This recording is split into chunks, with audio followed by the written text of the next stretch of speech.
Hi everybody and welcome to City Beat. I'm your host Nancy Byrne and we are in the Arts District in downtown Las Vegas, an area of our city that starred prominently in Mayor Carolyn Goodman's 2021 State of the City address.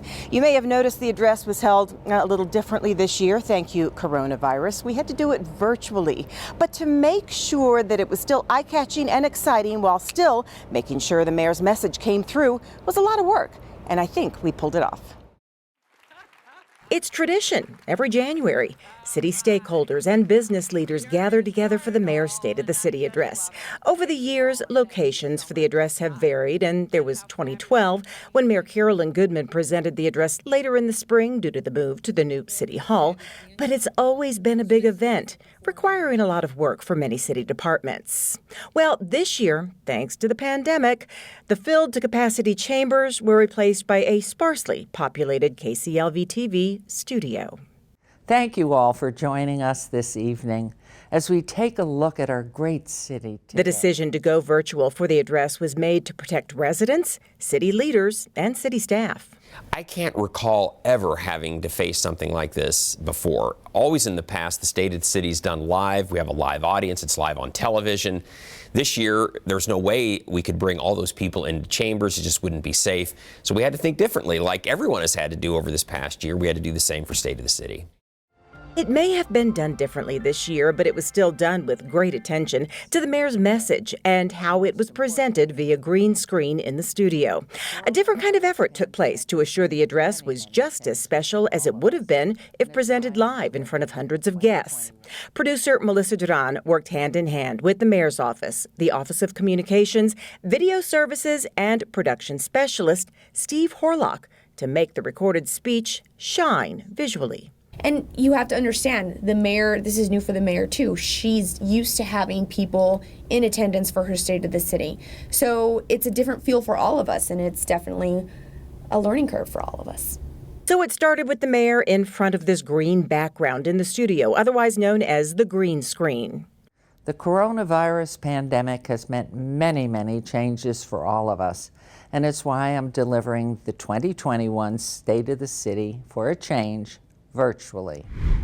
But eventually ended up looking like she was standing in front of this regal City of Las Vegas background. Then the task of adding beautiful video, still photos, drone shots, graphics, and music began. So this is a rough cut of the State of the City, and so I have to go through all 1 hour of it so far and go through and look to see if there's anything that doesn't mesh well, doesn't vibe well, if there's any editing issues, I need to make sure that the video matches up with what the mayor is talking about. So it's a very detailed process. The final hour-long speech needed to strike a delicate balance between being visually eye-catching without taking away from the mayor's message. The two had to complement each other in order to work well. Well, unlike a normal State of the City, you have a crowd to react to the mayor's jokes. You have a crowd to react to great announcements, to clap at the right times, to ooh and ah, or to, mourn together if there's sad news. There's nobody in here with her. So it's really incumbent upon me and my editor to keep the audience attention, to make sure they're listening to the important things she's saying about the future of Las Vegas. So was this the ideal way of presenting the State of the City address? Maybe not. But the mayor and the team that pulled it off made sure the importance of her message didn't get lost, in spite of the unprecedented challenges posed by a pandemic.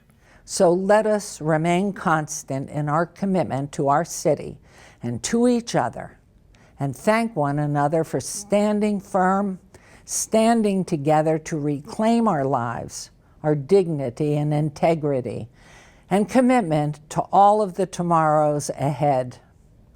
We've all had to do things differently, from virtual learning, all the students that are out there doing. We've had Zoom meetings over this past year. State of the City was exactly the same thing. We had to think differently about how to present it.